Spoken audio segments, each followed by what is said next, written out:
September చట్ట ప్రకారం senses డెలిమిటేషన్ జరిగితే ఆ తర్వాత దక్షిణాది జరిగే నష్టం కంటే నిన్న 50% శ్రీనివాస్ గారు అది ఒప్పుకోము ఇది ఒప్పుకోము చర్చనే వద్దు, దాని మీద చర్చనే లేదు. జనాభాను ఒప్పుకోము, ప్రోరేటా ఒప్పుకోము. నీకు నాకు ఈ రోజు ఎంత దూరం ఉందో రేపు కూడా అంతే దూరం ఉండాలి. ఏం డిమాండ్ చేయలేదండి. మీరు మీ ఇష్టం వచ్చినట్టు అనుకుంటారు, మీరు ఇష్టం వచ్చినట్టు అడుగుతారు, అది ఏం తెలియదు.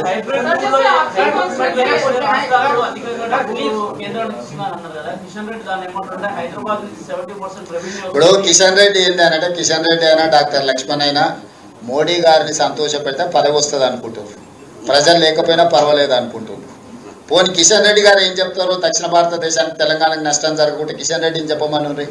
నేను చెప్పిన దాన్ని విమర్శించడం కాదు, ప్రత్యామ్నాయం ఏంటో కిషన్ రెడ్డి గారిని చెప్పమనుర్రి.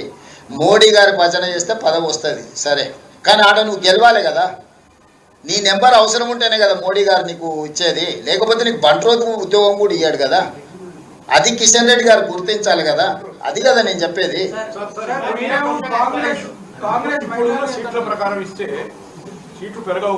పెరగాల్సిన అవసరమే లేదు. ఉన్న దాంట్లో ఫస్ట్ మహిళా రిజర్వేషన్లు అమలు చేయండి.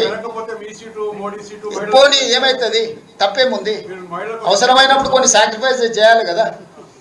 అవసరం అనుకున్నప్పుడు we have to sacrifice something for the country. We are there to sacrifice. No, absolutely no problem. Being a party leader, I have to provide my women wing. So definitely I will do that job.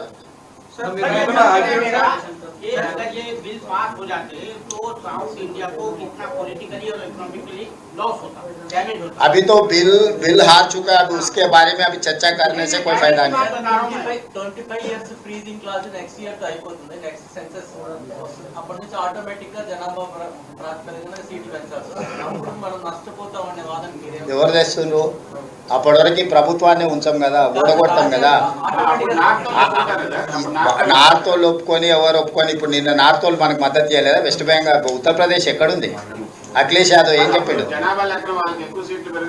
అరే boss, ఆ సమయం వచ్చినప్పుడు అప్పుడు మా వ్యూహం మాకుంది, ఎత్తుగడ మాకుంది. ఇప్పుడే ఆ చర్చ ఎందుకు?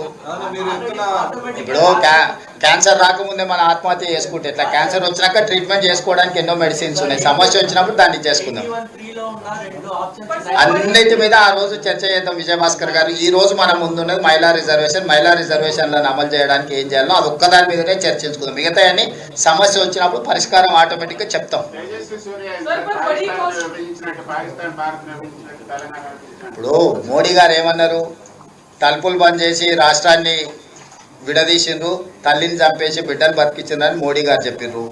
వాళ్ళ నాయకుడే ఆ విధంగా చెప్పినాక తేజస్వి సూర్య ఇంకేం చెప్తాడు? ఆవు చేనులో మేస్తే దూడే మన గట్టి మీద మేస్తుందా? అది కూడా పోయి చేనులోనే మేస్తుంది. వాళ్ళకి తెలియాల్సింది ఏంటంటే, చట్టసభలలో ఇన్ని రోజుల నుంచి ఉన్నారు. తేజస్వి సూర్య సెకండ్ టైం ఎంపీ అనుకుంటా. ఆయనకు అవగాహన కల్పించండి. మీరు ఏ బిల్లు సభలో ప్రవేశపెట్టినా తలుపులు మూసిన తర్వాతనే ఓటింగ్ జరుగుతుంది. అది ప్రాథమిక సూత్రము. ఓటింగ్ ఆర్డర్ హౌస్ లేనప్పుడు ఓటింగ్ జరగదు. బుర్రున్నవాడు ఎవడైనా హౌస్ని ఆర్డర్లో పెట్టాలి ఓటింగ్ అడగాల్సినోడు. లగడపాటి రాజగోపాల్ లాంటి వాళ్ళు పోడియంలోకి పోతే ఏం జరుగుతుందో అదే జరిగింది.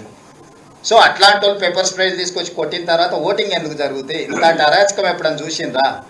అరాచకానికి తగ్గట్టు రోగానికి తగ్గ మందు ఇస్తారు. ఎప్పుడైనా రోగం ఎట్లుంటే మందు అట్లుంటది.